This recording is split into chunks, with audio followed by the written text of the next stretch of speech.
Friend देखो एक थाली आज के सजिए फेलेছে और সেইটা কিসের জন্য চলো তোমাদের সাথে শেয়ার করছি। অবশ্যই দেখো মানে সমস্ত আইটেম নিয়ে কি সুন্দরভাবে সেইটা সাজিয়ে ফেলেছে। আর এই শ্রীটাকে সাজাতে অনেক টাইম লাগে, তোমরা খুব ভালোভাবে জানো। আর এখানে লিখে নিয়েছে গায়ত্রী মন্ত্র, যেটা তোমাদের সাথে পুরোটাই শেয়ার করবো। তো দেখো কতগুলো পেজ আছে, এটা পুরো পাঠ করবে মন্ত্রটা।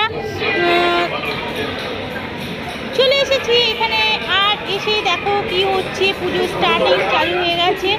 তো আমি তো একদম ক্যামেরা নিয়ে রেডি, আর সবাই করছে। আর তারপরে স্টার্টিং হয়ে গেছে পুজো। দেখো পুজো হচ্ছে, পুরোটার সঙ্গে থাকো আর দেখতে থাকো।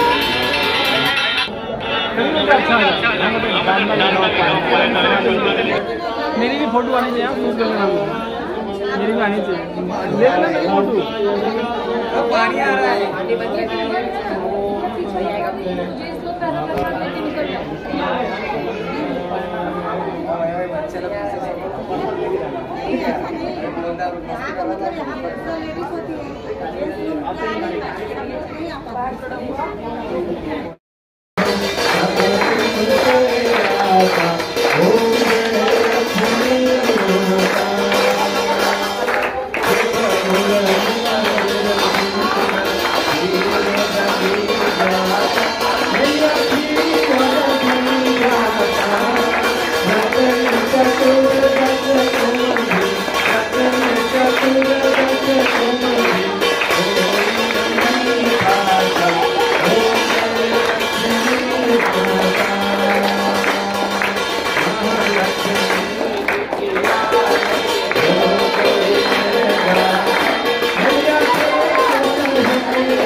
महिलाओं के लिए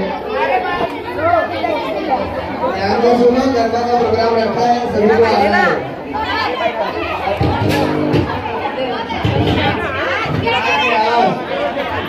आज से गरबा चालू है।